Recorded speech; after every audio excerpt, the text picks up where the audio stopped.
Cocotte TV. Aujourd'hui, une nouvelle vidéo de présentation qui porte de nouveau sur un boîtier qui provient de chez Akasa. On le voit assez bien ici, qui porte le nom de Blade. Un boîtier qui se veut destiné aux gamers, intégralement noir, avec du mesh, une ventilation assez conséquente, un Rhéobus, et des informations qui sont ici, ce qui est un peu plus simple.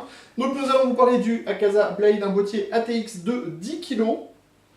Un boîtier qui propose 3 baies 5,25 pouces en façade, 5 baies 3,5 pouces, 3,5 pouces en interne pour les HDD et un adaptateur pour intégrer 2 SSD. On trouve également un ventilateur de 170 mm sur le dessus et 2 ventilateurs de 120 mm à l'avant et à l'arrière. Le tout sera proposé à un tarif de 89 € et on vous propose de découvrir ce boîtier tous ensemble maintenant, tout de suite sur Cocotte TV. On se lance donc à la découverte de ce Blade par Akasa, un boîtier clairement destiné aux gamers. Ça se voit au niveau de ses formes. On a un petit air de faux semblant de 690 ou d'autres boîtiers un petit peu dans cette trempe, un petit peu de full mot par exemple aussi, parce qu'on a énormément de mèches, petit air de stockage, des choses comme ça qu'on a déjà vu ailleurs, mais qui ne nous dérangent point du tout. Allez, on commence avec l'avant de ce Blade. À l'avant, on y trouve nos 3 baies 5,25 pouces avec des caches que l'on peut extraire depuis l'extérieur. C'est toujours une très bonne chose, surtout pour le montage. On a donc du mesh qui est moussé, comme ça, ça fera office de filtre. On a ici une grande grille qui descend avec un ventilateur de 120 mm et le logo Blade. On a les arches qui courent donc sur toute la longueur et sur le dessus. Chose intéressante et qu'on n'avait pas encore vu ailleurs, on a ici 2 prises USB. On va vous les montrer. On en a une ici et une là. Placement assez spécifique, bizarre dirons-nous, mais c'est vrai que si on prend une clé USB et qu'on la glisse comme ça, c'est pas plus compliqué que de faire comme ceci.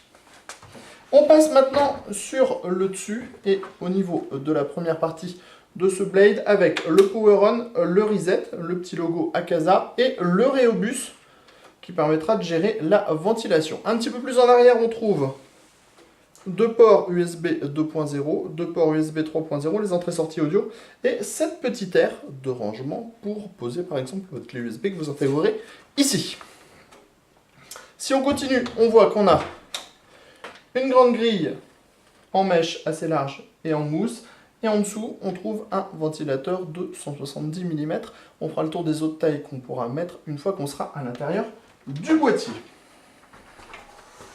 Sur le premier côté, on a 2 dispositifs pour intégrer des ventilateurs. Ici, on pourra placer du 80, 92, 120, 140 mm. Et ici, du 120, 140 mm. On continue à l'arrière avec un châssis qui est plutôt classique en soi.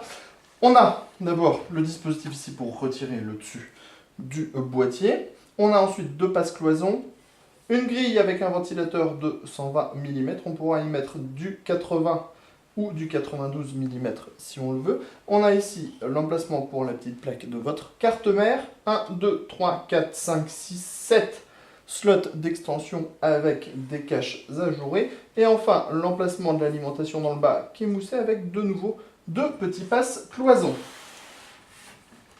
De l'autre côté, la porte propose aussi quelques petites aérations. On ne pourra pas y mettre de ventilateur, mais ça permettra d'évacuer l'air chaud qui provient des disques durs et de l'arrière de la carte mère. On passe sous le Blade. Sous le Blade, on a 4 pieds avec de la mousse, pas du caoutchouc, un emplacement en 120-140 mm non filtré et l'emplacement de l'alimentation avec son filtre amovible. Tout de suite, on découvre l'intérieur du châssis de ce Blade. Voilà maintenant à l'intérieur de ce Blade, on commence avec les généralités. Châssis full black, accès backplate, passage dans le haut, passage sur les côtés, cache en caoutchouc, alimentation dans le bas, cage HDD avec des morceaux qui sont amovibles forcément et baie 5,25 pouces avec montage sans vis. Allez, rentrons un petit peu plus dans le détail avec justement nos 3 baies 5,25 pouces avec un système de montage automatique et rapide. Le tout est suivi d'une première cage dédiée uniquement au SSD. On y trouve des tout petits paniers pour SSD.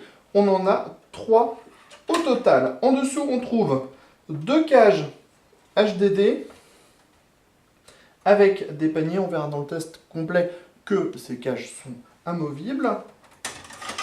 On y trouve de nouveau des paniers. On a un système anti-vibration à base de Silent Block en caoutchouc pour les disques durs. Et on a également la possibilité d'y mettre des SSD. On a au total 5 emplacements 3,5 pouces et 8 emplacements 2,5 pouces.